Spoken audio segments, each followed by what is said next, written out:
Aujourd'hui, quand on arrive à 38, 40, 42 ans, on se pose la question, je veux un enfant, pas un enfant, j'aurai un enfant, pas un enfant. L'horloge biologique. Et autant, je peux dire, j'ai pas envie d'enfant tant que j'ai le choix de pouvoir dire ça, autant quand la nature me dit, bah, c'est terminé, il n'y en a plus, on a un vrai problème. Alors, le paradoxe aujourd'hui, c'est qu'on a développé, on congèle les ovules, on fait comment dire, des grossesses assistées d'une façon incroyable, on peut avoir des dons d'ovules, on peut avoir, bon, c'est fini. Il y a énormément de possibilités pour avoir des enfants au moment où on se rend compte que le désir de porter un enfant a changé. Et qu'il y a beaucoup de femmes qui ne sont pas dans ce désir de la maternité, c'est-à-dire de la génitrice, mais qui peuvent être intéressées pour accompagner, recevoir comme le père un enfant.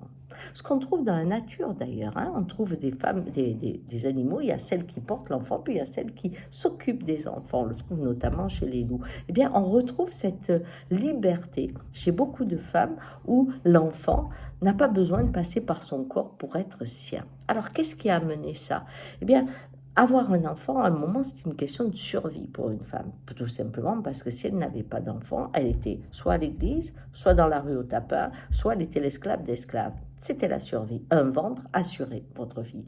Après, ça a été la vie, c'est-à-dire des enfants, donner la place. Après, ça a été la sécurité. Avec des enfants, je ne serai jamais seule et je serai aimée. Toutes ces choses-là sont tombées et on se rend compte qu'on peut avoir des enfants et des fois, on ne les aime pas.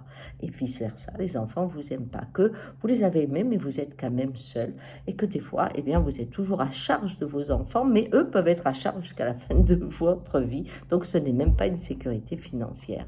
Alors, la vision de la lignée qui devait être exclusive par le sang est en train de changer. Et dans un monde où la stérilité est très importante au niveau des pays riches et où la population est trop importante au niveau de la planète, il faut revoir la position de je suis une femme parce que j'ai porté un enfant. Non, on peut être une femme comme pour les hommes, être celle qui reçoit un enfant dans les bras plutôt que dans le ventre. Il y a trois postures.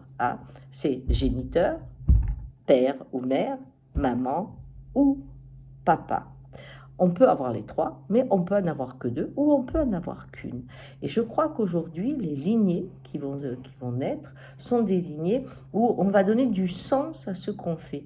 C'est des rencontres. Je vais enfin rencontrer une personne que je vais accompagner. Si j'ai la chance, on va vraiment s'aimer. Si j'ai pas la chance, on va se comprendre. Et en tout cas, j'aurai fait ma part pour l'avenir en apportant une aide à un enfant que j'ai reçu dans mes bras.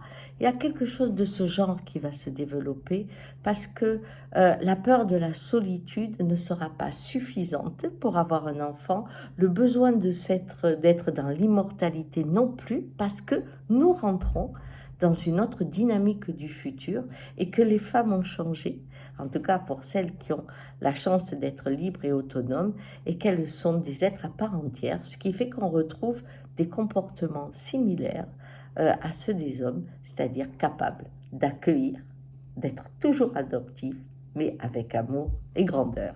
Ciao!